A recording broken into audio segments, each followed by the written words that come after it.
andar depois das refeições. Uns falam que é bom, outros falam que não é. Então eu queria saber, é bom andar depois das refeições? É bom andar depois das refeições para auxiliar a digestão. Para auxiliar a digestão, você tem que andar num ritmo muito baixo.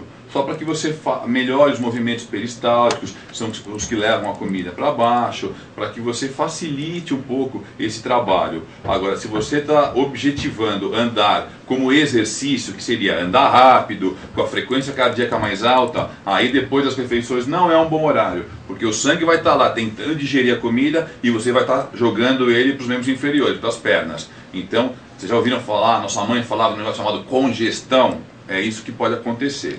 Então, andar, caminhar suavemente depois das refeições é bom. Andar exercício depois das refeições é ruim. Vamos lá. Ricardo. A Rosane quer saber, o suplemento é indicado em qual situação? Adolescente pode usar sem restrição? É porque quando ela fala suplemento, eu fico na dúvida, porque é muito vago. Existem muitos suplementos, existem diversas maneiras de usar cada um deles, indicações para usar cada um deles. A princípio, não existe nada que contraindique o adolescente usar suplemento, mas tem que ver se ele tem necessidade de usar suplemento. O suplemento, o nome já diz, suplemento, quer dizer, ele complementa a alimentação, ele entra no lugar da alimentação. Então tem que ter uma programação alimentar para que você inclua o suplemento ou não, dependendo da necessidade. Eu acredito em poucos suplementos, mas os que eu acredito eu sei que são muito bons. Os suplementos proteicos são excelentes, principalmente os derivados de whey. Os suplementos termogênicos têm alguma eficiência para pessoas que precisam perder peso. E eu realmente não acredito muito naqueles suplementos, cápsulas que prometem fazer milagre por você. Esses daí não funcionam. Agora, o uso em adolescente ou não vai depender da demanda, de por que ele está usando e da programação alimentar. Então é difícil responder para você de uma maneira incisiva. Pode ser usado, mas tem que ver se precisa ser usado. Bom, já que falamos em suplementos, vou falar de outras coisas que são os anabolizantes e GH. Vamos lá. É um tema sempre polêmico, né? Para dar uma resposta rápida, você não tem que usar. Não use. Nem anabolizante, nem GH. Para dar uma resposta rápida e direta, é isso. A minha recomendação é essa, porque existe uma proliferação nas academias do uso sem critério de anabolizantes e GH. Então, é claro que se você não tiver muito bem orientado para aquilo e essa orientação é médica, você não pode usar, não deve usar, são hormônios. Os hormônios eles vão mexer com todo o seu mapa interno. Se você usar isso mal usado, se você usar errado, as possibilidades de você ter prejuízo em vez de benefício são enormes. E às vezes prejuízos que duram por muito tempo. Então, a princípio, não use. Mas se você tiver uma deficiência, ou por motivos de idade, ou por motivos genéticos, você de repente pode até vir a recorrer a esse tipo de substância, desde que haja uma orientação e um acompanhamento médico, através de exames e observação constante dos resultados. Marcinha, o que temos aí? A Ingrid está perguntando, sou cheinha, mas bem distribuída, odeio musculação, o que eu faço? Se você é cheinha, se você fizer musculação cheinha, do jeito que você está me dizendo que está, que eu não estou vendo, mas estou imaginando, você provavelmente vai se sentir mais cheinha, porque o músculo aumenta um pouco e empurra um pouco mais para fora a camada de gordura. Se você quiser fazer um programa eficiente, você precisa mudar a sua alimentação e fazer musculação justamente para acontecer aquilo que eu já te disse, para você não ficar flácida e perder essa camada de gordura e água.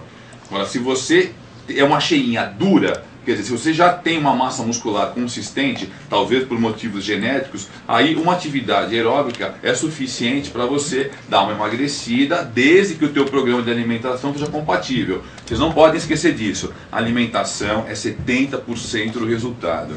Ninguém vai conseguir ficar bem se não fizer uma alimentação adequada. Ah, mas eu tenho um amigo que... Esse cara é 5%, é uma exceção da regra.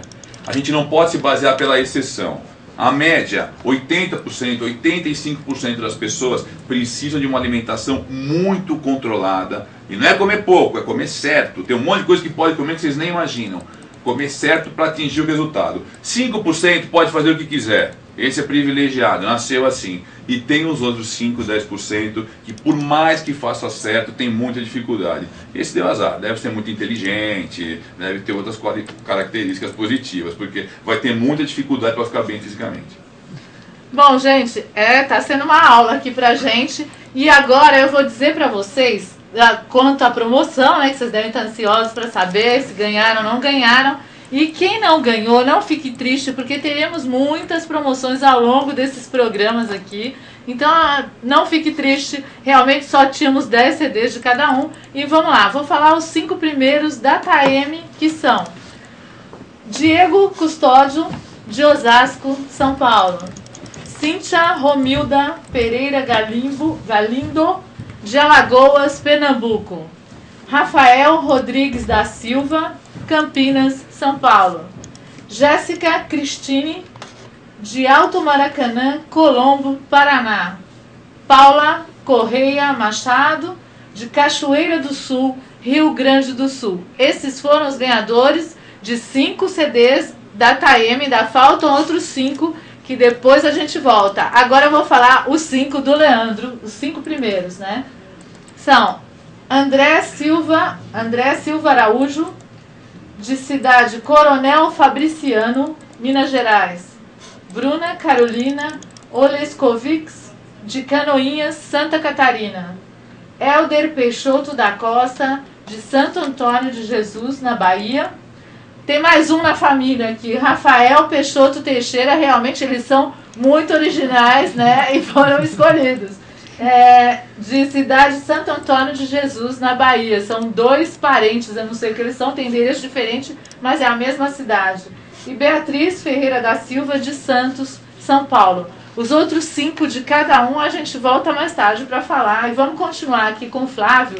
Vamos lá, Ricardo, o que a gente tem aí? A CL 1992 quer saber qual é a pior parte de ser um personal trainer. Olha, se tem uma pior parte, eu acho que eu ainda não descobri, sério. Eu acho a minha profissão muito interessante, muito motivante, o número de pessoas diferentes que eu convivo, a facilidade de ajudá-las a melhorar, a viver uma vida melhor e participar de uma hora agradável do dia delas. Então, sinceramente, se tem alguma coisa ruim, eu ainda não descobri.